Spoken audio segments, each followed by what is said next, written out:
رب العالمين والصلاة والسلام على سيدنا محمد وعلى آله وصحبه أجمعين أما بعد. In our last halaqah we had discussed the establishment of the treaty of the people of Medina. We called it the early constitution, and we pointed out that it was a very forward-thinking document. There was nothing similar to it. Frankly, there was nothing similar to it in the entire world at the time, where the Prophet ﷺ gave each of the religious groups semi-independence, and he then put some bonds between them that were more political in nature. And this shows us that from the Islamic perspective, the bonds of the ummah and the bonds of a religion are stronger than the bonds of the nation state or the bonds of ethnicity. And this is a philosophical tangent which we don't have time to get into now. I've spoken about this at length in other places. The modern world is divided into nation states. In the modern world, we are told to view each other based upon our nationality. Americans, Canadians, Britishers, Mexicans, Australians, Nicaraguans, all of these different countries. And we are told that this is the strongest bond. But if you really think about it, the bonds of the nation state are actually pretty imaginary, because there's nothing that combines people of one nationality other than that nationality. And this is a very philosophical point, but it's very true. What makes a person of a particular nationality the same as anybody else? Let's look at America, or let's look at Canada. What is the one thing common in all Americans? Is it language? Is it religion? Is it skin color? Is it ethnicity? Is it food? There's hardly anything, right? In fact, the only thing that is common is the fact that we're American, which is a circular loop. And so the whole way that the modern world is structured, they make fun of us for saying that you guys still view the religion as being the primary factor. But wallahi, think about it logically. The religion gives us so many things in common. It gives us the same ethics, the same values, the same philosophy of living, the same morality, the same language. We have a divine language. We have one Qibla, which we're going to talk about today, right? We have similar signs. We have a calendar. We have that which is genuinely important, not superficial, skin color, ethnicity, spiciness in food. This is nothing that's important, but how you live your life, right? Your morals, your qiyam, your values. Isn't this the most important thing? And therefore, if you really think about it, and wallahi, I have tried my best to think about every attack they give of Islam, and the more that I think about it, the more logical the Islamic position always seems to be, right?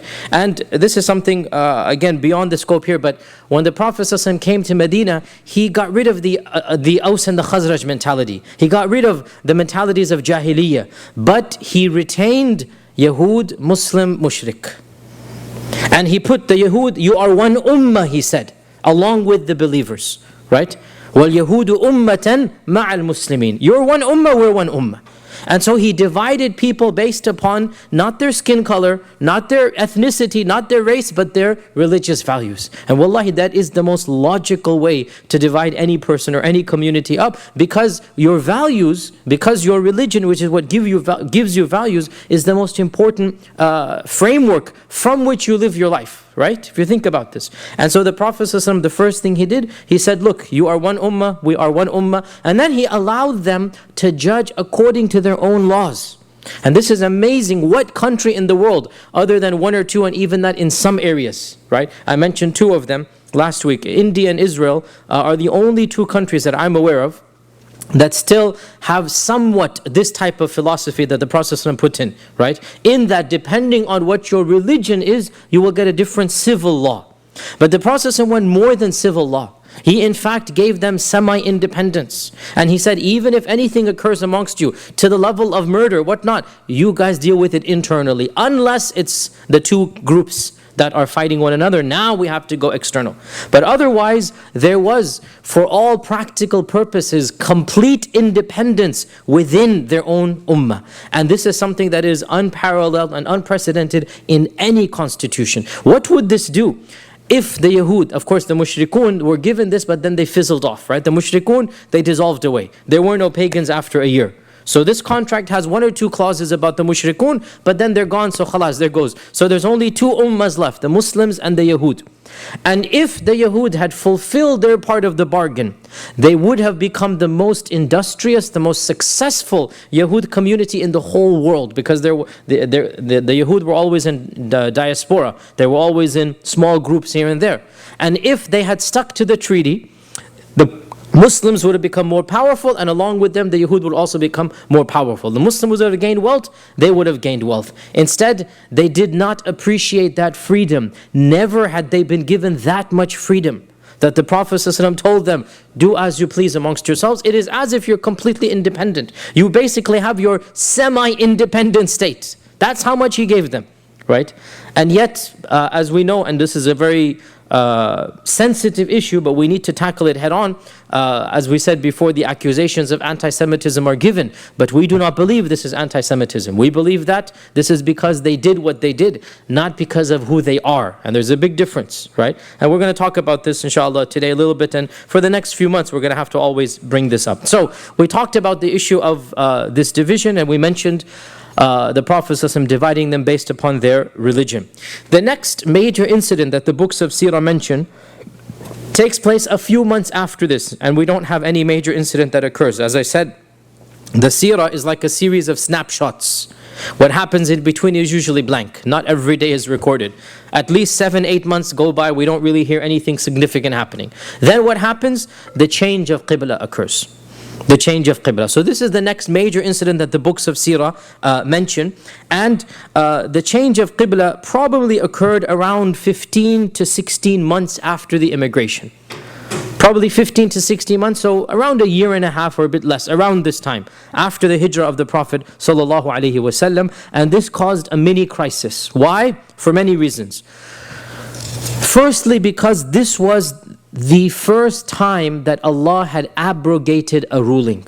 The concept of abrogation, the concept of naskh in Arabic, is a concept that was new to the Muslims and to the non-Muslims. What is naskh? Naskh means abrogation. Abrogation means Allah subhanahu wa ta'ala reveals a law, and then He reveals another law that abrogates the first law.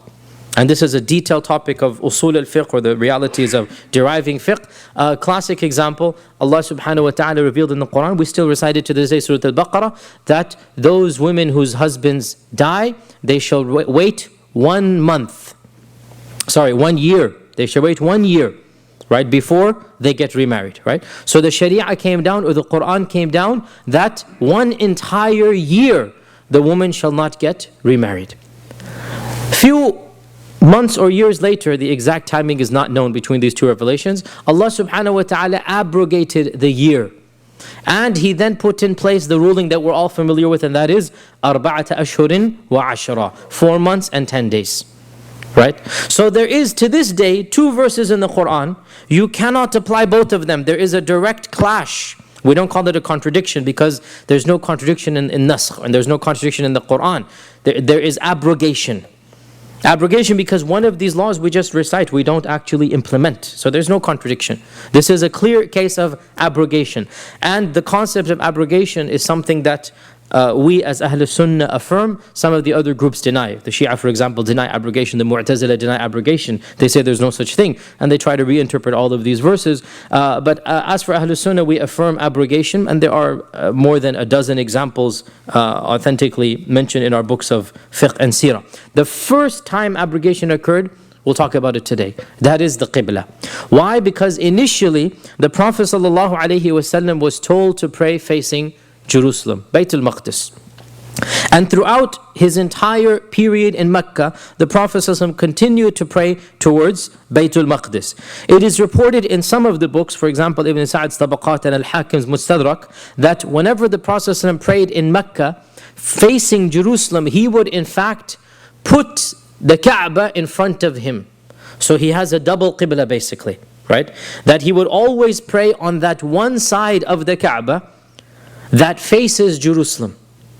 So whenever he would pray, because you can pray anywhere in Makkah, if you're facing Jerusalem, you don't have to face the Qibla. You don't have to face our Qibla, their Qibla, or the previous Qibla was Jerusalem. Yet every time the Prophet ﷺ prayed, he would situate himself such that the Kaaba was in front of him and Bayt al-Maqdis was in that direction, and therefore it was as if he wanted to pray facing the Kaaba, and he continued to pray in this direction.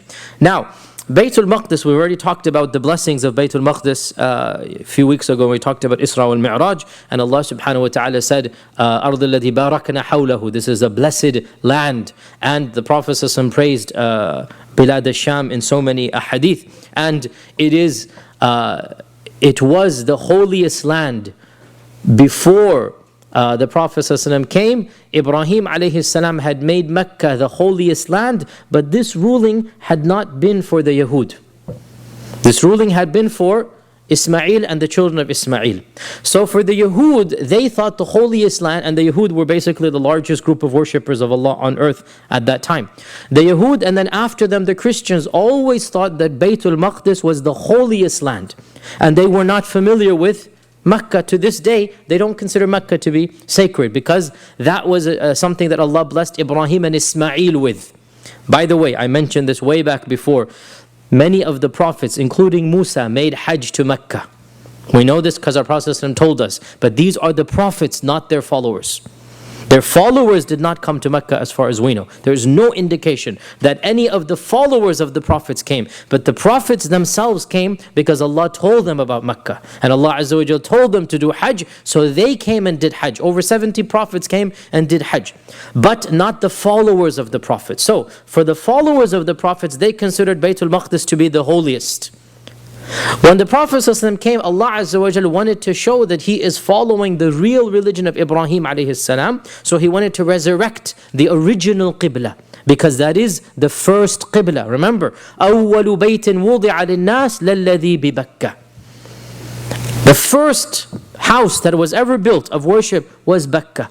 And our Prophet ﷺ was asked, what is the first masjid ever built on earth? He said, the Kaaba, Baytullah. And then he said, what was the next? He said, Baytul Maqdis. He was asked, Kam kana baynahuma? What was the time between them? And he said, 40 years between them. There was 40 years between Ibrahim alayhi salam building the Kaaba, and then either Ishaq or Yaqub, it is a difference of opinion who, but somebody built something in Baytul Maqdis. Not the Haykal Sulaiman, that was of course many centuries later, but someone, either Ishaq or Yaqub, built something. Allahu Alam what it was, and that is the place of Baytul Maqdis. 40 years difference. So Allah Azza wa Jal wanted to show the status of the Kaaba, the status of the first house. However, when the Prophet ﷺ emigrated to Medina, now the Qibla is still Baytul Maqdis, and Medina is due north of Makkah. Medina is due north of Makkah, and Baytul Maqdis is due north of Medina. It's a straight line. And so, if you want to pray facing Baytul Maqdis, you have to turn your back to the Kaaba. It's literally 180 degrees. And so the Prophet ﷺ has to follow the Sharia. At that time, the ruling came down that it must be facing Baytul Maqdis. Now, by the way, Naskh or abrogation doesn't have to be Quran with Quran. The Quran can abrogate the Sunnah can abrogate the Quran, the Sunnah can abrogate the Sunnah, and the Quran can abrogate the Quran. 4 logical possibilities. Cross abrogation can occur. The ruling to pray towards Baytul Maqdis, Allah had revealed it in the Sunnah. It's not in the Quran. But it is still a part of the Sharia. So the Muslims were praying facing Baytul Maqdis. And the Prophet ﷺ, when he moved to Medina, he had to face north, turn his back towards the Kaaba. Now, what happened was, and we're going to talk about this next few lessons, not today. What happened was, the tensions began between the Prophet ﷺ and the Yahud. For the next year from the Hijrah, tensions began. And we'll talk about this towards after Ramadan basically, but just a little bit of an introduction to this concept. When the Prophet ﷺ first emigrated to Medina, he's finally amongst a group of people who believe in the Abrahamic faith. In Makkah, there's nobody who's a Jew or a Christian. In Makkah, they're all idol worshippers, pagans, idolaters. In Medina, he's finally amongst a large group. There were a few thousand, we said, of the Yahud. A large group who believe in the same God, who believe in the same line of prophets. The Quraysh didn't even know what is a prophet. Right? They said, what is a prophet? We never saw. What is this thing called a prophet? We never heard of one. The Quraysh didn't believe in a book. They didn't say what is, they have no concept of what is a book, right? And by the way, anybody who's tried to give da'wah, I speak with a little bit of experience, to Hindus versus to Christians and Jews, you see the difference, right? People who don't have a concept of risala, nubuwa, akhirah, jannah wa nar, they have no concept. Wallahi, it's so different, so difficult to give da'wah to them. That God sends prophets, like they don't even understand the concept. Why would God send a person? Right? And the Quraysh asked the same thing. And to this day, pagans ask the same thing. Whereas the Ahli Kitab, they are so close to us in so many things. The concepts, the Arkan al-Sitta, they're there, but except a little bit of fine-tuning is needed, right? They believe in God, they believe in the angels, they believe in the hereafter, they believe in heaven and hell, they believe in the books coming down, they believe in the concept of prophets. So, for the first time, the Prophet ﷺ is intermixing with a group that believes in all of this. And his heart was very optimistic that finally a large group will convert, because why not? They have been waiting for a prophet. They know that they're waiting for a prophet. We know this. They know that I'm the prophet, right? يَعْرِفُونَهُ كَمَا يَعْرِفُونَ أَبْنَاءَهُم. Allah says in the Quran, they recognized him as they recognized their own children. They recognize the Prophet ﷺ as they recognize their own children. Right? And subhanAllah, what a beautiful verse. Only parents will understand this, right? You recognize your child, wallahi, if he's just crying in the back. You know immediately this is my kid, right? You know immediately. If you see your child far away, you recognize him no matter how far away, what clothes he's wearing. You'll immediately recognize your child. And Allah is saying, يَعْرِفُونَهُ. They recognize the Prophet ﷺ as well as they recognize their own children. Now the Prophet ﷺ knew that they recognized him. So why shouldn't he be optimistic? Right? Why shouldn't he be hopeful? And also remember, Abdullah ibn Salam, their main rabbi, converted. And so this is even more reason to make him optimistic. So Aisha also narrates that when the Prophet ﷺ first came to Medina, this is an interesting hadith which shows us a little bit about the psychology at this time. The Prophet ﷺ wanted to resemble them as much as possible, to make them feel comfortable, right? He wanted to resemble them as much as possible. Outwardly, do whatever needed to be done to show them that we're the same, basically. But as the tensions increased, eventually he began commanding the Muslims to dissociate from them, to be different from them. Right? And so there are so many ahadith, khaliful Yahud, khaliful Nasara, khalifu Ahl al-Kitab. There's so many ahadith, be different from the Yahud. Don't do like the Yahud in this, right? Don't be like them. In the beginning it was the opposite. There was rulings to be like them, to make them feel comfortable, to make them feel similar. But when it was clear that they had made up their minds that no, we know he's the Prophet, but we're not going to follow. What happened? They became arrogant. When they became arrogant, then the Prophet started giving different rulings. And there are so many ahadith, so much so, even where you part the hair, that the Prophet said they parted on this side, you parted on that side. Now this is of course specific to those people that they had a style, said don't even be like that, right? He said, hadith is in Bukhari, the Yahud don't pray with their shoes on, so pray with your shoes on. Now don't follow this hadith in the masjid, right? We are walking, somebody comes in stamping the feet. When you're outside on the grass, when you're outside somewhere in the field, yes. In fact, it is not proper to take your shoes off at that point in time. Right? Because you're supposed to, the Prophet said, Khaliful Yahud, right? They don't pray in their ni'alihim, so sallu fi ni'alikum. You pray in your shoes and with your shoes. This is a hadith in Bukhari. And why is that? Because the Yahud have a habit that they always have to take their shoes off.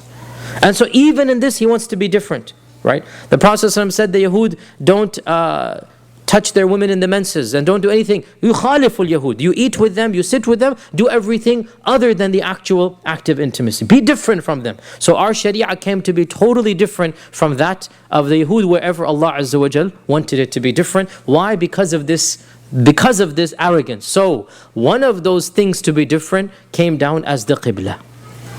And the Prophet ﷺ, after a year of this hostility, We'll talk about that hostility later on. We'll talk about the Yahud in much more detail, because we really do have to go bit by bit to answer the charges that the non-Muslims give to the Prophet. As I said many times, there's 2 or 3 very sensitive areas, and because we live in America, we must give justice to these topics. Number 1 is the treatment of the Jews. Number 2 is the accusation that the Prophet was a military, always military commander and leader, and he's always waging war. We need to talk about this. Number 3 is like women's issues like marriage and whatnot, marriage to Aisha. All of this we need to talk about and explain in a way that will defend our Prophet and being fair to our tradition. So now is not the time to get into the Yahud. We'll talk about them later. But when all of this animosity is beginning, the Prophet began wanting to change the Qibla. Now the Qibla, Allah Azza wa Jal had told him to face Baytul Maqdis. So he cannot change it of his own will. And it is narrated that once when Jibreel came down with some Quran, the Prophet ﷺ expressed his hope to Jibreel that, "Oh Jibreel, I wish to pray facing Makkah." He even told this to Jibreel, "I wish to pray facing Makkah." And Jibreel said that, "Innama ana abdun mithluk." I am an abd just like you. And I only come with the amr of Allah Azza wa Jal. I can't help you out here. If you want this, make dua to Allah subhanahu wa ta'ala. SubhanAllah, look at the most powerful human is asking the most powerful angel, right? The most blessed human being who ever walked the face of the earth is asking the most blessed inhabitant of the sky. And both of them say, "I can't do anything. I'm not responsible. You need to go ask Allah Azza wa Jal," right? And subhanAllah, how misguided are those then who turn to these two for dua and for worship? How misguided are they? When both the Prophet and Jibreel, they cannot even change the Qibla.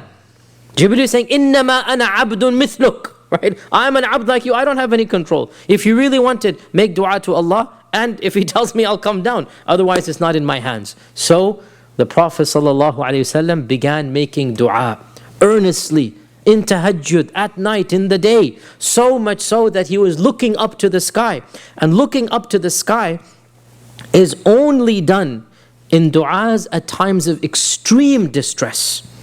Usually the Prophet ﷺ would in fact lower his head, right? But on specific occasions when the situation called for it, he would raise his head up to the sky. For example, before the battle of Badr, he looked up to the sky and he implored and begged Allah subhanahu wa ta'ala for help. And this is the most famous time he ever did this in public. Very rarely did he look up to the sky, and doing so is a sign of extreme desperation.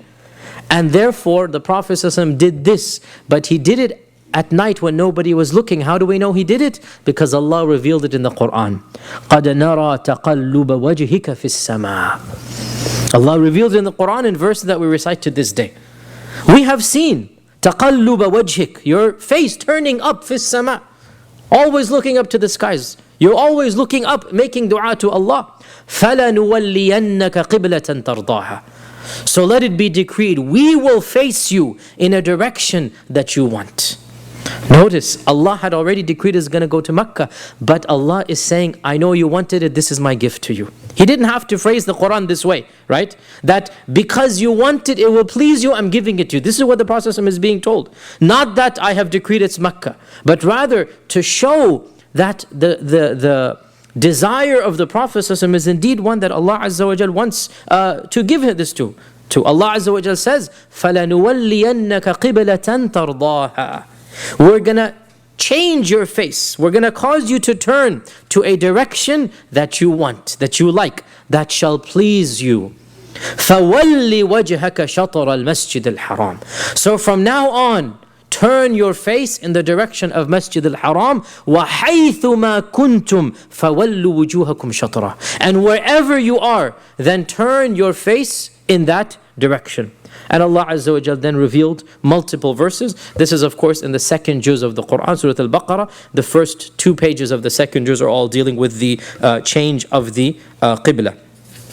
Now, when all of these verses came down, and as I said, this came down in this 16, 17, 15 months roughly. Some say Rajab of the second year, some say Sha'ban of the second year. Rajab and Sha'ban, right? And remember, Badr was in Ramadan. So Badr is still 1 month away. The Battle of Badr is 1 month away. So this happened like a month or two before the Battle of Badr.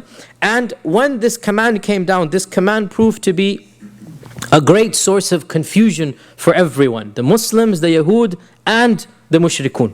It was confusing. Why was it confusing? Allah subhanahu wa ta'ala mentions in the Quran why it was confusing. Allah says, سَيَقُولُ السُّفَهَاءُ مِنَ النَّاسِ مَا وَلَّاهُمْ عَنْ قِبْلَتِهِمُ الَّتِي كَانُوا عَلَيْهَا. The Sufaha, the foolish people, will begin questioning, why have they turned away from the Qibla that they were upon? How come they're changing directions? One of them said, one of the Yahud said, if this man is a prophet, how come he's praying one day facing south, one day facing north and the other day facing south? Why is he changing his mind all the time? Another of them said, that isn't our Qibla good enough for him? Isn't our Qibla good enough for him? We have the best Qibla. Why is he changing it to another Qibla? And so people began talking. Of course, the issue of abrogation itself was new. And Allah Azza wa Jal therefore revealed in Surah Al-Baqarah the concept of abrogation. Remember, Surah Al-Baqarah is the first of the major surahs to be revealed in Medina. Right? So Surah Al-Baqarah provides us the first year and a half. It mentions Badr, it mentions the change of Qibla, it mentions a lot about the Yahud. Think about that. Why does it talk so much about the Yahud? Because this is when they needed to know all of this information, right? Surah Al-Baqarah is full of Bani Israel and Musa and what happened. Why is this? Because this is the context that it is needed for. In Surah Al-Baqarah, Allah mentions the concept of naskh, abrogation. مَا نَنْسَخْ مِنْ آيَةٍ أَوْ نُنْسِهَا نَأْتِ بِخَيْرٍ مِنْهَا أَوْ مِثْلِهَا. Whenever we abrogate a ruling, or we cause it to be lost or forgotten, we then bring forth something better than it, or at least something equivalent to it. So there's a wisdom behind our abrogation. And Allah subhanahu wa ta'ala mentions, وَمَا جَعَلْنَا الْقِبْلَةَ الَّتِي كُنْتَ عَلَيْهَا إِلَّا لِنَعْلَمَ مَنْ يَتَّبِعُ الرَّسُولَ مِمَّنْ يَنْقَلِبُ عَلَى عَقِبَيْهِ. The only reason that, or one of the main reasons, وَمَا جَعَلْنَا الْقِبْلَةَ الَّتِي كُنْتَ عَلَيْهَا, we wanted to test those who followed the Prophet versus those who rejected the Prophet. So every commandment is a test. Every commandment is a test, whether you follow it or not, whether you obey it or not. For the Muslims, it was a test to see whether they implemented this new ruling from Allah subhanahu wa ta'ala. Of course they did. For the Yahud, it was a clear sign. There was a hidden message for the Yahud. There was a hidden message for the Yahud. And that was as follows. This prophet came in the line of your prophets. So he's facing your Qibla.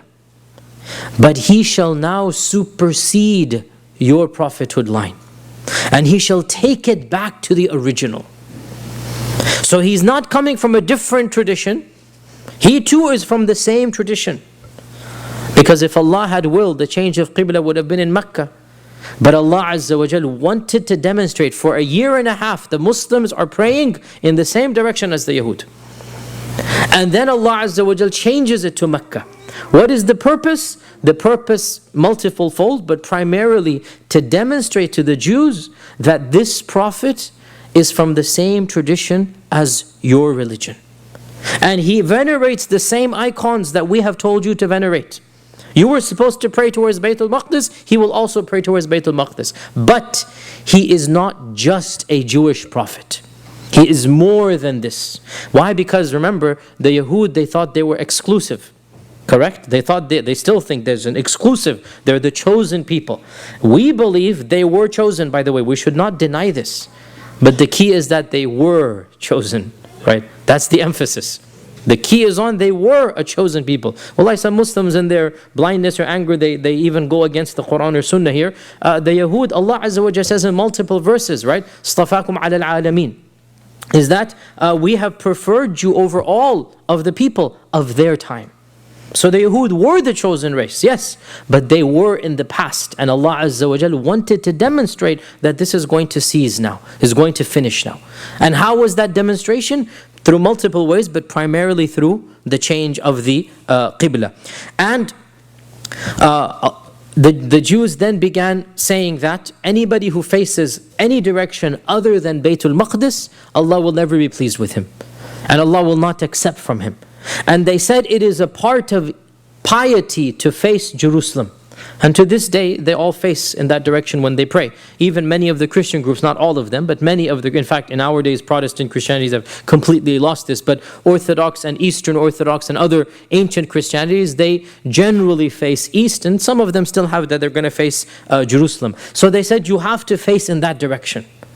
At this, Allah revealed, لَيْسَ الْبِرَّ أَن تُوَلُّوا وُجُوهَكُمْ قِبْلَ الْمَشْرِقِ وَالْمَغْرِبِ. Piety is not in which direction you face. It's not which direction. And this also shows, by the way, as we know, some groups of Jews, their main emphasis is the law. There's very little theology and spirituality. It's all about observance of the law. And Allah says, it's not piety to face east or west. وَلَكِنَّ الْبِرَّ مَنْ آمَنَ بِاللَّهِ وَالْيَوْمِ الْآخِرِ. Real piety is what's inside. The spirituality, to believe in Allah and the final day. And to give to the poor. And to Allah Azza wa Jal mentions a whole list of good deeds. Right? The point is, Allah Azza wa Jal criticized the Yahud for saying, you must be following this law in order to be pious. And Allah says, no, east or west, أَيْنَمَا تُوَلُّوا فَثَمَّ وَجْهُ اللَّهِ. Whichever direction you turn, Allah Azza wa Jal is there. Meaning, Allah Azza wa Jal will accept all of the directions you pray, whichever direction the Qibla is, as long as, of course, you are following the commandments of Allah.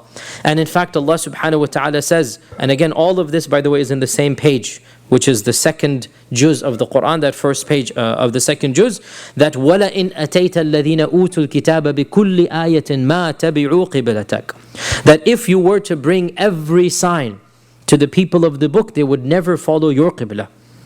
The Prophet is being consoled, don't worry, they don't want to follow your Qibla. وَمَا أَنْتَ بِتَابِعٍ قِبْلَتَهُمْ. And you are not going to follow their Qibla.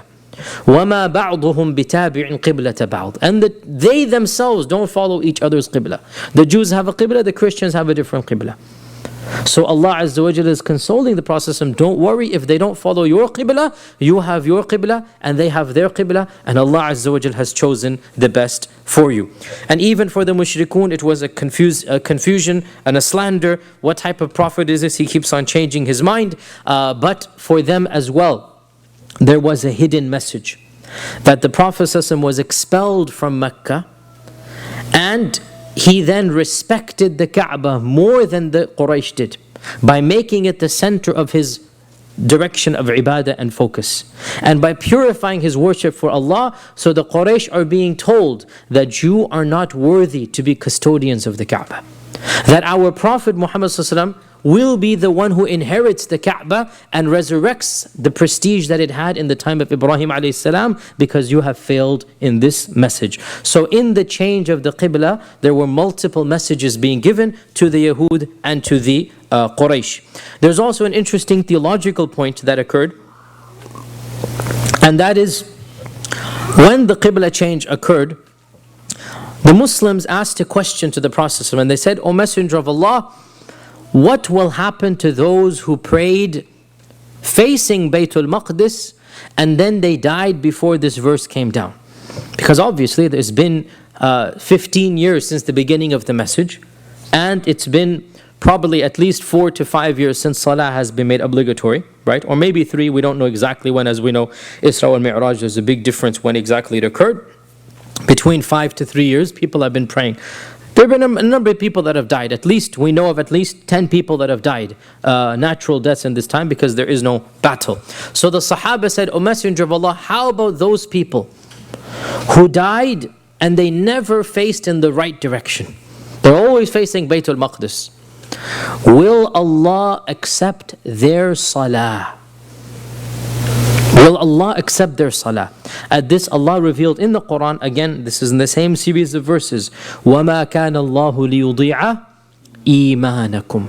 وَمَا كَانَ اللَّهُ لِيُضِيعَ إِيمَانَكُمْ. Allah will never cause your faith to be wasted away. Allah will never cause your faith to be wasted away. Now this verse was a primary evidence of many of our classical scholars when they talked about a theological issue, and that is the status of Salah. The status of Salah. And Imam Ahmad and many of the classical scholars were of the opinion that Salah, praying, is a necessary part of being a Muslim. It's not a luxury. It's a requirement of being a Muslim. And this was their main evidence always. وَمَا كَانَ اللَّهُ لِيُضِيعَ إِيمَانَكُمْ. Why? Because they said, the question was about, will Allah accept their salah? And Allah revealed, Allah will never cause your iman to go to waste. Even Imam al-Bukhari, by the way, in his Sahih, Imam al-Bukhari has a chapter heading and he's about this, and he says, so Allah called their salah their iman, which means that if they didn't have salah, they wouldn't have iman, right? And this is a standard position, and Ibn Taymiyyah, Ibn Qayyim, many of the classical scholars mention this, that salah is a necessary requirement of being a Muslim, not a luxury, not something if you do it you're good, if you don't do it you're bad. No, it is a necessary requirement, and this is a detailed theological discussion which we don't have time for now, but you should be aware of it, and this is the verse that is used primarily. Of course, by the way, there's at least, Ibn al-Qayyim wrote a whole book about this, حُكْمُ تَارِكَ الصَّلَاةِ, and he mentioned 22 verses that he mentioned, and then dozens of ahadith.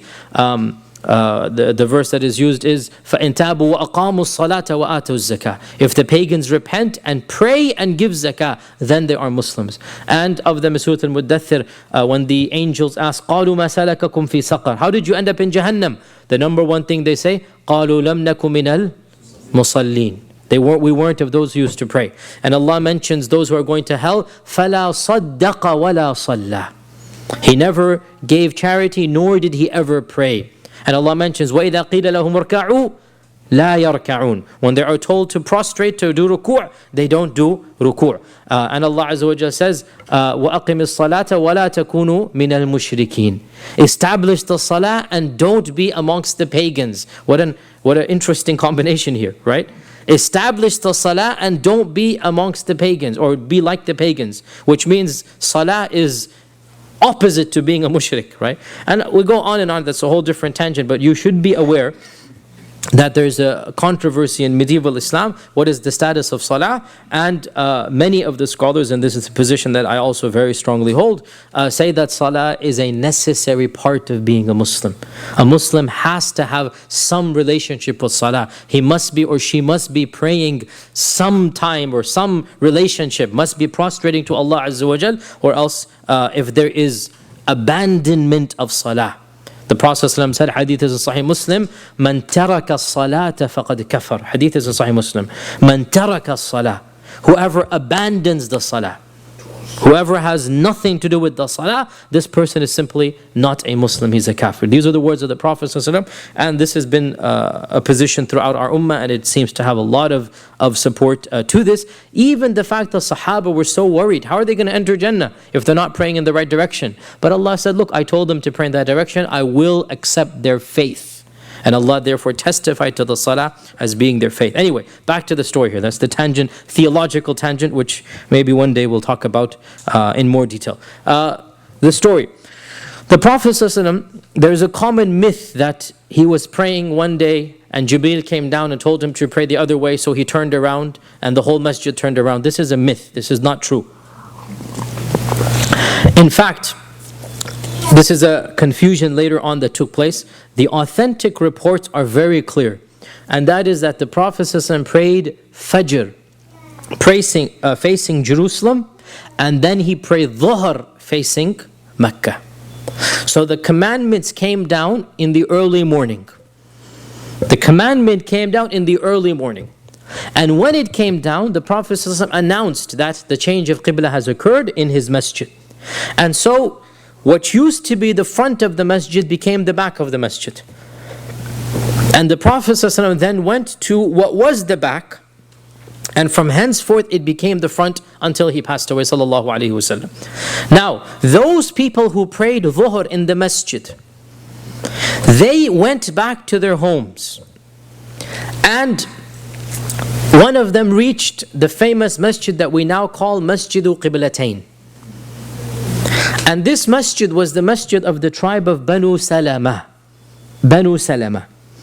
Masjid al-Qiblatain, by the way, is right outside my own alma mater, the University of Medina. It's walking distance from Masjid Qiblatain. If you're at Masjid al-Qiblatain, there's a roundabout there. You turn left at the roundabout. That's where my university, where I studied for 10 years, is over there. It's literally right behind the Masjid Qiblatain. The Masjid Qiblatain was the tribe of Banu Salama. Now, the Sahabi prayed Dhuhr in the Prophet's masjid, and he strolled back. Maybe he did some other errands. By the time he got back home, they were already praying Asr. So when he saw them praying Asr, he was shocked because he wanted to get there before to tell them. But they're in the middle of the prayer. So he cried out from the back of the masjid that, O people of the masjid, I have just come from the Prophet's masjid, and I prayed with him Dhuhr, and he was praying facing Makkah. The command has come to pray facing Makkah. So this was the masjid, Masjid Qiblatain, not the Prophet ﷺ. The Imam of that masjid and the Sahaba in that masjid, and they're all Sahaba. That was the masjid where they turned around and the Imam walked straight through the entire sufuf, and everybody basically turned around where they were, right? And that's why it was called Masjid Qiblatain. Okay, that's why it's called Masjid Qiblatain. It was not something the Prophet ﷺ himself did. By the way, I wish I could go over this whole page of Surah Al-Baqarah. It's very important, but we don't have time for this. But one more ayah that is very relevant for this whole section, and you all know this ayah. It came down smack in the middle of the verses of Qibla. وَكَذَلِكَ جَعَلْنَاكُمْ أُمَّةً وَسَطًا. أُمَّةً وَسَطًا. This is how we have made you a wasat ummah. This is a famous verse, everybody knows it, right? Ummatan wasat, the phrase. The context of this verse is what? Qibla. The context of this verse, Allah Azza wa Jal mentions ummatan wasatan in the context of the Qibla. وَكَذَلِكَ جَعَلْنَاكُمْ أُمَّةً وَسَطًا. The meaning of wasat, by the way, a lot of people misunderstand. The meaning of wasat is commonly thought to be the middle, the moderate. In fact, this is the secondary meaning. It is valid, it's not invalid. It's a secondary meaning. There is a primary meaning of wasat, the ultimate meaning of wasat. And here the wasat means, technically, classically, the term wasat actually meant the highest. Believe it or not, wasat meant the highest. So the mountain, like you would say that the pinnacle, because the mountain goes like this, let's say, right? So you would say the wasat of the mountain, meaning the highest, but the highest also for the mountain is usually the middle, right? So the original meaning of wasat is actually the highest or the pinnacle. And therefore, wasat also means not just highest in stature, highest in excellence, highest in character, highest in honesty. And Allah uses the term in the Quran primarily for this meaning, right? What is the verse? قَالَ أَوْسَطُهُمْ أَلَمْ أَقُلْ لَكُمْ لَوْلَا تُسَبِّحُونَ. Right? Not the middle one amongst them. Not the middle one. قَالَ أَوْسَطُهُمْ. This is the story of the garden in Surah Noon. وَالْقَلَمِ مَا يَسْطُرُونَ. Right? The story of the garden. And the ones who wanted to protect their garden from the beggars. I gave a khutbah about this a few months ago, right? The ones who wanted to protect the garden from the beggars. قَالَ أَوْسَطُهُمْ. It's not the middle one said, why didn't you thank Allah? Not the middle one. No, the wisest one. The best one. Right? The most knowledgeable one. قَالَ أَوْسَطُهُمْ. Not the middle one here. So therefore, ummatan wasata, primarily it means the best nation. It means the most excellent nation.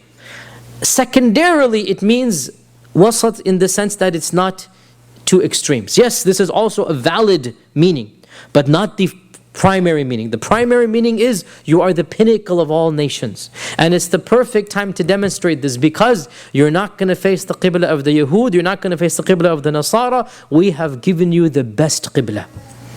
Ummatan wasata here means the best direction, and that is the Qibla of Makkah, which is the original Qibla of mankind. Now, when the Prophet ﷺ turned the Qibla in his own masjid, and the back became that is the back became the front, right? Whatever was the back became the front. The Prophet ﷺ then commanded that the back of the masjid, which used to be the front, be covered up by a shade. And this covering up. The Masjid of the Prophet did not have a roof until probably the 4th, 5th year of the Hijrah. Remember this point, I told you this. When the Prophet built the masjid, it was no roof. Can you imagine if we had a masjid today with no roof, right? Can you imagine the problems that would happen? The heat of Medina, when it rained, it would be no covering. Eventually they put a roof of date palms, as we said, but it was not waterproof. And even in the 6th, 7th year of the Hijrah, it rained in Ramadan and the Prophet ﷺ was praying and the whole floor was mud. And he lowered his head straight into the mud for sajda. Right? And Anas said, Wallahi, I saw the mud on his face and his nose when he went into the sand. So up until much later on, then the roof finally became watertight. But in the time of the Prophet it remained, at the end, they put the date palm leaves. In the beginning, there was nothing. The Prophet ordered that what used to be the front be covered up. Why?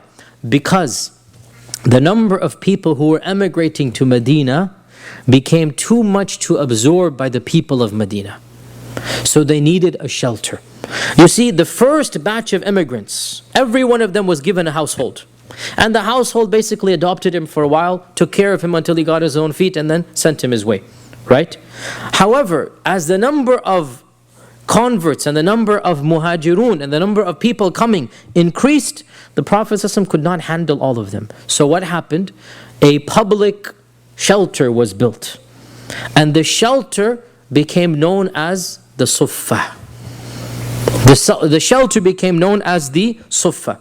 And the people who remained there and lived there became Ahl al-Suffah, the people of the Suffah. And the people of the Suffah have a special status in our Seerah books. They have entire chapters dedicated to them. And the reason for this is because their knowledge and their piety and their taqwa are exemplary. They are, in many cases, the elite of the Sahaba. And that is because the people of the Suffah had given up everything and they're living basically in a public shelter. They're living in the masjid of the Prophet ﷺ with nothing because they gave it all up for the sake of Islam. By the way, as we said, the Suffah did not begin until probably after Badr. Right? So remember, the Suffah is built probably around Ramadan. Badr takes place in Ramadan. So the concept of Ahl al-Suffah begins after Ramadan. Right? Up until Ramadan, every convert that comes, he can be accommodated. Every muhajir that comes, he can be accommodated. But eventually the Sahaba are saturated. Eventually the houses that can cater for multiple people, not every house can cater multiple people, right? Not everybody can take on a guest. Those who could are saturated. So what is to be done? That was when the Suffah was built. And so the Prophet ﷺ spent a lot of energy and a lot of dedication on the people of the Suffah, and there are many narrations about the problems and the difficulties that they faced, so much so that many of the people of the Suffah did not even have proper clothes to wear. So much so that there's actually an embarrassing hadith about this, but it shows you how poor they were. That the Prophet ﷺ, he had to make a general commandment to the women, that he said, "O women, do not raise your heads up from sajda until some time has gone, because the people of the Suffah, when they went into sajda, their awrah would be exposed." Yani they didn't even have enough of what we would call basically even shorts. They didn't even have that. I mean, that's how poor they were. Such that when they went into sajda, obviously whatever they're wearing is going to be exposed from the back. And so there is hadith is in Bukhari, the Prophet telling the women, do not raise your heads up until the men have stood up completely. That's how little clothes the people of the Suffah had. And this is why the Prophet ﷺ gave many a hadith about taking care of the people of the Suffah. When his own grandchild was born, Al-Hasan, he told Fatima that, "O Fatima, give some charity to the people of the Suffah." Some years later, when the Prophet ﷺ got a whole batch of prisoners of war who were going to become slaves, Fatima came complaining to her own father and said that, "Ya abati, I have so much housework to do, and Ali does, typical, even though they were Ali, but still father-in-law, son-in-law, they're all the same. It's all, subhanAllah, the fitrah of human beings is the same, right? So she's complaining that Ali has so much housework that I have to do. Can't you give me a servant? You just had a whole batch of people come to you, right? They're all going to be slaves. Gift me one." Subhanallah, what did the Prophet do? He got irritated. And he said, "How can I give you a servant when the people of the Suffah Their stomachs are, what's a good word here, just collapsed. They have nothing to eat. And you want me to give you a servant? No, by Allah, I will sell all of them and spend the money on them. Subhanallah. This is what he's telling his own daughter, his daughter who's the most beloved flesh to him. He loves no one more than he loves Fatima, right? Imagine the people of our times, the rich, the dictators, these people, how much they give to their own family. They'll kill people to give to their family, right? Our Prophet ﷺ, he got irritated. He said, you want me to give you when the people of the Suffah don't even have enough to eat? And he refused. And so Fatima never once asked him for any servant after that.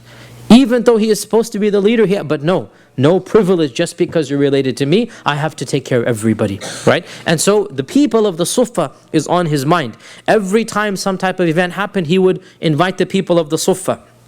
And it is narrated, the famous and the semi-humorous tradition of Abu Huraira. That Abu Huraira was, of course, Abu Huraira is the most famous inhabitant of the Suffah. Abu Huraira is the most famous person of the Ahl Suffah, and Abu Huraira tells us how hungry he used to be and whatnot. In fact, Abu Huraira says that many times, Abu Huraira is narrating this, that many times I would ask a companion a question when he went out of the masjid, and wallahi, I knew the answer better than him. But the only reason I'm asking is to drag out the conversation until I get to his doorstep. Perhaps he might invite me in for a meal. Subhanallah. This is what Abu Hurairah is telling us in Sahih Bukhari. Like, I'm asking Sahaba a question, walking with them to drag out a response, right? Just hoping to get to the doorstep so that they say, Yalla, Bismillah, tafaddal, you know, the karam or the generosity that we're supposed to have. Come on, Bismillah. He's too embarrassed to beg, obviously, right? He doesn't want to beg. So he's simply asking a question to walk with them. This is Abu Huraira, right? Abu Huraira is the one who narrates that once the Prophet ﷺ saw me so hungry that I was weak with exhaustion, lying down in the Suffah, weak with exhaustion. And so he invited me to his house with him. And he asked Aisha, is there anything to eat or drink? And so Aisha said, yes, one of the neighboring Ansar has given us a glass of milk. This is a big glass. They had a little glass of milk, right? Abu Hurairah became happy, alhamdulillah, glass of milk. The Prophet ﷺ said to Abu Hurairah, go and call the people of the Suffah. There's like 30, 40 people there, right? Abu Hurairah is narrating the hadith that فَمَا كَانَ لَنَا مِن بُدَّ, that I had to obey the command. He's not saying I wanted to. I had to obey the command. That I went and I gathered together all the people of the Suffah. And they came to the Prophet ﷺ. And the Prophet ﷺ handed me the cup and said, go to every one of them and give them the cup, right? You will be their servant, yani serving them. So I went to every one of them giving the cup, and I thought to myself, what will be left for me? What's the point? I mean, he really felt like, he's going to be fainting from exhaustion, and this is torture now. Until it finished, every single one of them finished. Until finally, there was only me and the Prophet ﷺ left who had not drank from that cup. So the Prophet ﷺ said, Ijlis. So I sat down. So he told me, Ishrab, drink. So and the cup, he said, was brimming as if it was more than when he handed it to me. As if it was more than we had to me. So I drank. And then he said, Ishrab, drink again. So I drank. He said, Ishrab. The Prophet knows exactly. This is, wallah, if I could call this a practical joke, I would. But it is a type of joke.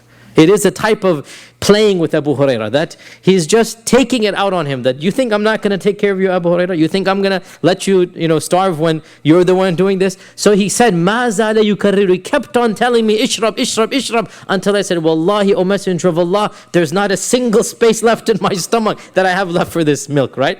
Then, after all of these 30, 40 people had drunk, the Prophet ﷺ took the cup, the last, and then he drank from it. This is Ahl Suffah, right? And of course, we already said that the Ahl Suffah were people whom the Prophet ﷺ would always be concerned about. Like we just said, 1 cup of milk, and he wants to give it to the people of the Suffah. And it is said that one of the Sahaba came up with an idea, And he said, why not anytime we get some food or we harvest some dates, we give a little bit of it to the people of the Suffah.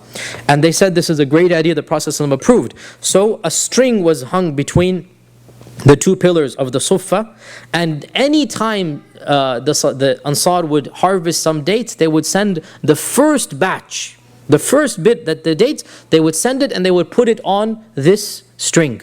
They would put it on the string so that the people could eat without having to beg for it. And by the way, this string or this custom of having this lasted up until this century. Up until basically the 40s and 50s. Some of my elder teachers tell me that this was something, it was well known up until the 40s and 50s that there was a string that food would be put on it for those who couldn't afford. So the custom of basically being generous in the process of the masjid, it lasted for literally 12, 13 centuries up until modernity. And then now in modernity, they don't have that. Of course, this is not done anymore. But it was up until a recent time.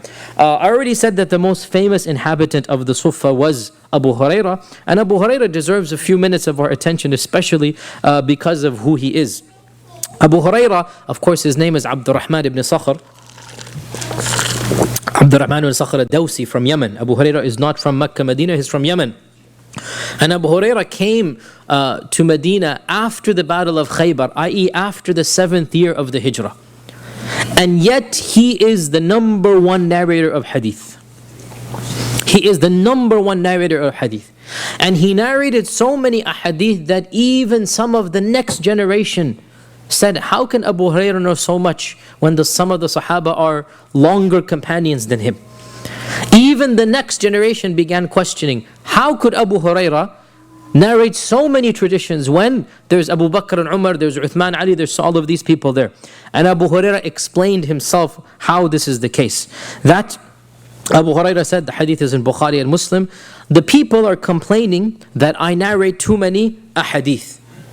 But were it not for the fact that Allah has criticized those who withhold knowledge, إِنَّ الَّذِينَ يَكْتُمُونَ مَا أَنزَلْنَا مِنَ الْبَيِّنَاتِ, Allah criticizes those who withhold knowledge, right? Were it not for this fact, I would not have narrated one hadith to you.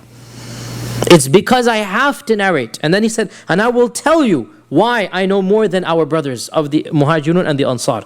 He said, as for the Muhajirun, they were busy throughout the day buying and selling in the souqs of Medina. And as for the Ansar, they were busy in the cultivation and the field and harvesting. And as for me, then I would stick to the Prophet ﷺ with my hungry stomach. بِشَبْعِ بَطْنِ. They would be busy with the world, I would stick to him with my hungry stomach. And therefore I would memorize what they would not memorize. And by the way, Abu Hurairah was not poor. Abu Hurairah was from what we would call a middle class family. We know this because eventually his mother, who was in Yemen, because she was that was her only son, she moved to Medina. Even though she was a pagan, she moved to Medina and she purchased a house in Medina. Abu Hurairah still did not go into that house and he remained in the Suffah. Why? And this shows us what is the status of the Suffah and why the Suffah is so important. The Suffah not only was a shelter, it became the first university of Islam. Abu Hurairah was living in the dormitory of the University of the Prophet ﷺ. He preferred to stay there over his own mother's house.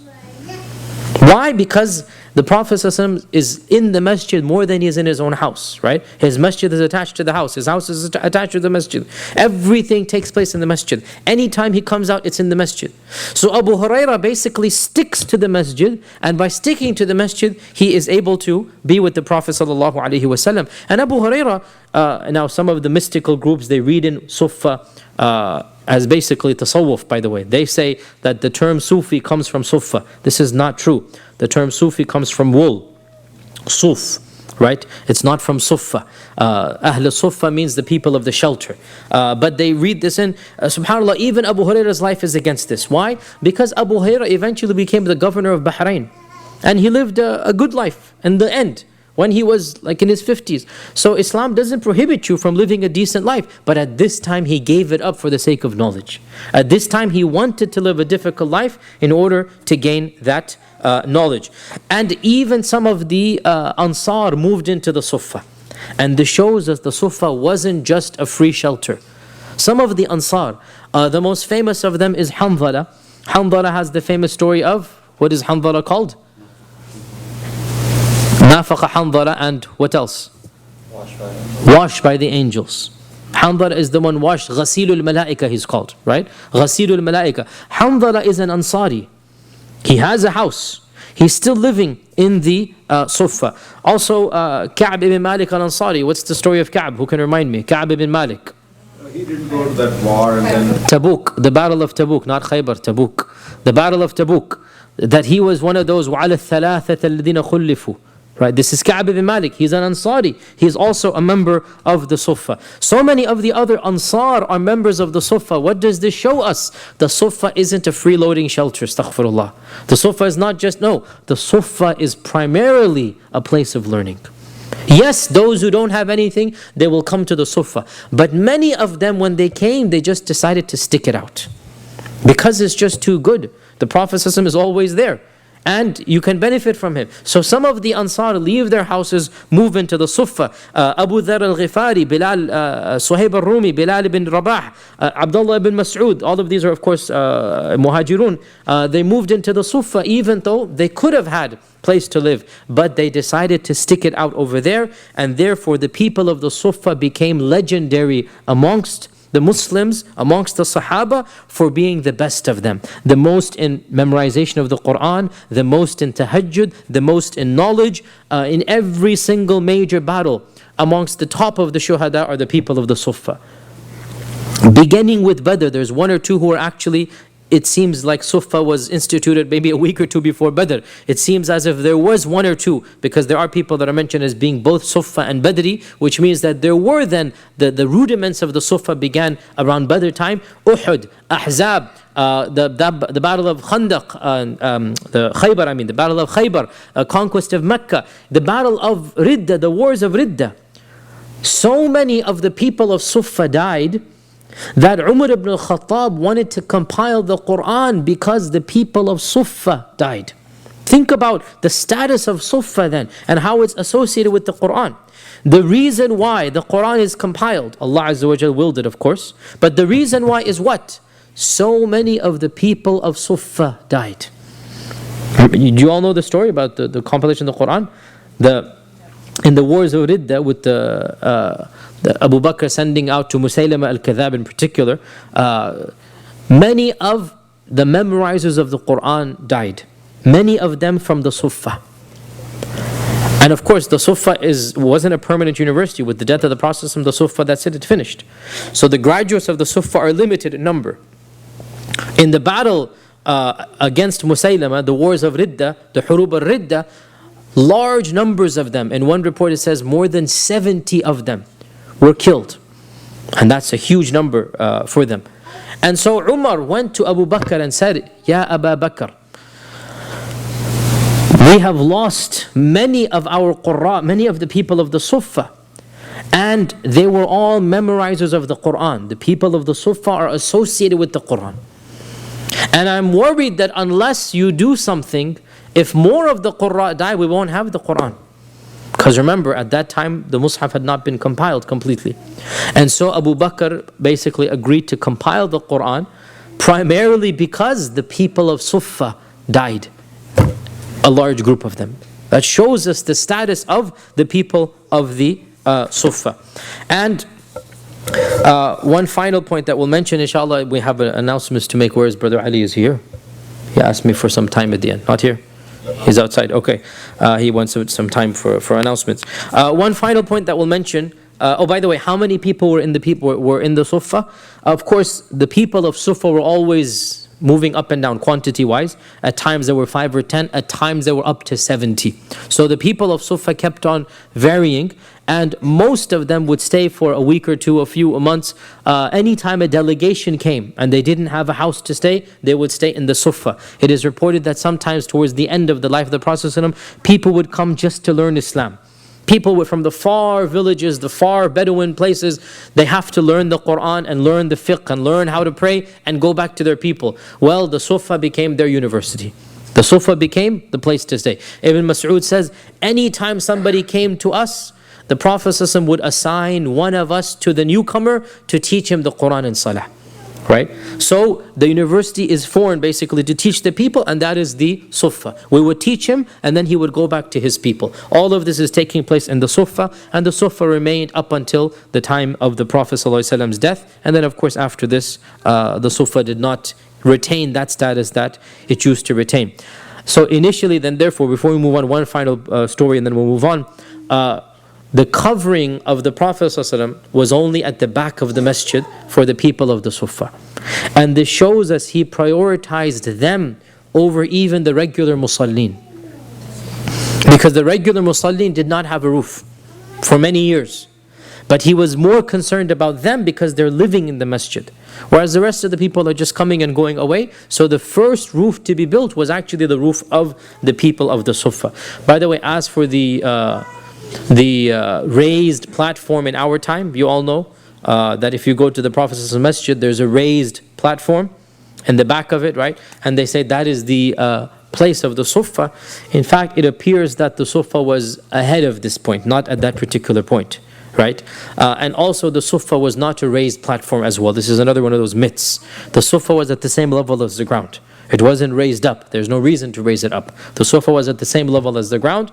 And so this is just a myth that when you go to the Haram, people say, this is where the Suffah was. No, that's not the case. That's just a modern construction. One final story, and then inshallah there's an announcement to be made. Interesting story, not related to the Suffah, but it just shows us the reality of the fitrah, or the human inclination, that we learned that around this time, one of the most elderly people of Medina converted to Islam, and his name was Sirma. Sirma, strange name. His name was Sirma. And Sirma was the only Hanif that we have authentically narrated from the time of Medina. Who can remind me what's a Hanif? We go back many months. Yes, in the back. So what has a Hanif done? They were not pagans. They had abandoned idolatry, and they said they're going to worship upon the religion of Ibrahim, even though they don't know what it is, but we're going to be a Hanif. We mentioned some Hanifs in Makkah, 5 or 10. We didn't mention any in Medina. Now we're not saying there weren't any more, but the one that we have recorded was Sirma. So Sirma was of the Hanifs of Medina, of Yathrib.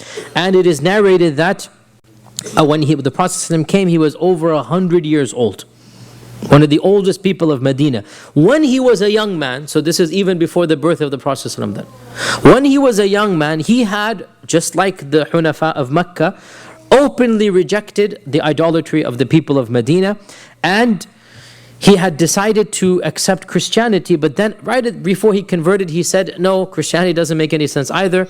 I'm just going to be upon the ways of Ibrahim alayhi salam. And so he remained praying in his own way, and Ibn Ishaq mentions that in fact he would also perform ghusl after janaba, and he would even tell his women to take a bath after their menses, which means he had some idea of the Sharia of Ibrahim. He still is following that Sharia, and he will say that he used to say to the people, I will not worship your gods, I will worship the Lord of Ibrahim, which is exactly what the Hunafa said in Makkah. And Ibn Ishaq mentions a lot of poetry from him, which we don't have the time or even the skill to translate, where he's praising Hanifiyya, he's praising worshipping Allah, he's criticizing the idols, and he stayed amongst the Quraysh in Makkah before the coming of the Prophet for many years, but he didn't find what he wanted there, so he returned back and he became a Hanif. When the Prophet emigrated, he was still alive the very last few weeks or months of his life, and Allah Azza wa Jal blessed him to convert, and then he passed away shortly afterwards. And these are one of those beautiful stories. We don't have much more information, right? But it's one of those beautiful stories that for 120 years, they said, he was waiting for the truth. And it is as if literally Allah subhanahu wa ta'ala just gave him that brief meeting with the Prophet ﷺ right towards the last year of his life, basically. It's as if Allah stretched his life out, waiting for the truth to come to him because he was that sincere. And he got the blessing of being a Sahabi, so he's mentioned as a Sahabi. He got the blessing of being of those who accepted Islam, and he died a natural death of old age, before any battle, before anything. And really we have no other information about him, but it's one of those stories that is beautiful in its own way, and it shows us that those who are sincere, Allah subhanahu wa ta'ala will bless them in that sincerity. Next week we'll talk about the prelude to the Battle of Badr and what happened before the Battle of Badr, working up our way to the Battle of Badr. Next Wednesday will be our final Seerah class for the summer. I will be then traveling and then coming back end of June or 1st of July, and then we'll have some talks about the Ramadan, because Ramadan is going to be second week of July basically. So next week is the final week of Seerah for the summer. Then we will resume Seerah after Ramadan. Before Ramadan we'll have a few classes about fiqh of Ramadan and whatnot, inshaAllah ta'ala. Any questions before we hand it over to Brother Ali? Yes. What the Suffah, what were their families? No wife, no. The majority of Ahl Suffah did not have their families. Those who were married voluntarily decided to live in the Suffah. People like Abu Hurairah decided not to get married while they were in the Suffah.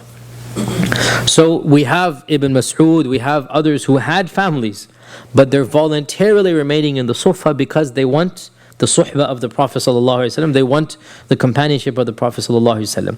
Of course, the Suffah was for men only. You cannot have women, sleeping in the masjid like this. It was for men only. And so the priority for those men was to learn Islam. Most of the people of the Suffah were there temporarily. Most of them. Some of them decided to become permanent, and the most famous amongst them was Abu Hurairah. Okay? Bismillah. I'm restudying this issue, so I'm not 100% sure on the obligation. Do you have an example? Because I don't think the Sunnah can obligate the Quran. The other way, that's only, to that logic. The Quran can obligate Quran, Sunnah can obligate Sunnah, Quran can obligate Sunnah, but not the Sunnah obligates Quran. The issue of Sunnah abrogating the Quran is one that goes back to اختلاف العلماء في المذاهب. The four madhahib have different opinions about this. The position that you are saying was held by one of the famous imams, and it is a legitimate opinion. But the other, their Imam Ahmad and others allowed the Sunnah even to abrogate the Quran. So there is the example of La wasiyyata liwarith. La wasiyyata liwarith. This is Yusikum Allahu fi awladikum, that Allah Azza wa Jalla says, no, not Yusikum Allah, Surah Al-Baqarah. When death comes to you, then write your wasiyah. Right? And it was meant for the warith. Yani when the ayah came down, it was meant for the warith, because this was before Nisa was revealed. Then Nisa was revealed, and it didn't technically abrogate that ayah. Then the Prophet, because it's just a combination, you can still have the wasiyah and you can still have these shares. Nowhere does the Quran say La wasiyata li warith. Right, so you could put both of these together and say, okay, the Quran has 1/8 for my wife. I want to be generous, mashallah, give her another 10%. You see, that is possible if you take only the Quran. But the Prophet ﷺ said, La wasiyyata li warith. Right, so this is the example that is given by Imam Ahmad. وعلى كل, this is اختلاف المذاهب. وقولك هذا قول الإمام الشافعي رحمه الله تعالى وخالفه في ذلك بعض الأئمة منهم الإمام أحمد. The ayah in Ayat al-Nasikh are we sure that the word ayah means ayat Quran, or it means a sign, means a middle? Because there's a lot of people say it's that ayah. I'm not, The majority of Sunni scholars consider this ayah to be the primary ayah of naskh. حتى Ibn Abbas روي عنه هذا. The Shia and the Mu'tazila have ta'wilat of this ayah. And of their ta'wilat is actually what you are saying, that ayah doesn't mean ayah over here. And so you have to realize this is a theological issue. أهل السنة أجمعوا على جواز النسخ بل ليس فقط على جوازه بل على وقوعه. This is إجماع في أهل السنة, right? خالفهم في هذا المعتزلة والشيعة كلهم. They said there is no نسخ. And the main evidence that they used is this ayah of Surah Al-Baqarah. But there's the word nunsiha. I mean, is there ayat from the Quran that we forgot about? Wallahi, akhi, you always ask questions. I don't mind, but you give us into other topics. Yes, ayat of the Quran have been forgotten by Allah Azza wa Jal's command. Nunsiha. There are a number of ayat that, and again, you're getting, this is perhaps not best to talk about now, but come to me after salah. But yes, there are authentic ahadith that a number of Sahaba forgot ayat simultaneously in one night. And they all came to the house of the Prophet ﷺ, and they asked him, what happened? We couldn't recite it last night. And the Prophet ﷺ said that Allah Azza wa Jal took it up last night. This is authentically narrated. Okay, Musnad Imam Ahmad. Final question. Sisters, any questions? Yes, in the back, go ahead. Did you ask that you said that there was a more pagans in Makkah and Hanafiya, Ibrahimi, religion was in Medina, even though Ibrahim built the Kaaba, so why it was like that way? No, I think you misunderstood. I said there were more Yahud in Medina. So there were more Abrahamic people, right, in Medina. Because the people of Mecca did not allow, basically, there were no Jews and Christians living in Mecca. There were no Jews and Christians living in Mecca. As for Medina, we already mentioned 3-4 weeks ago that in fact the Yahud were the ones who first settled there. Then the Aus and the Khazraj came. So the whole dynamics was different in Medina.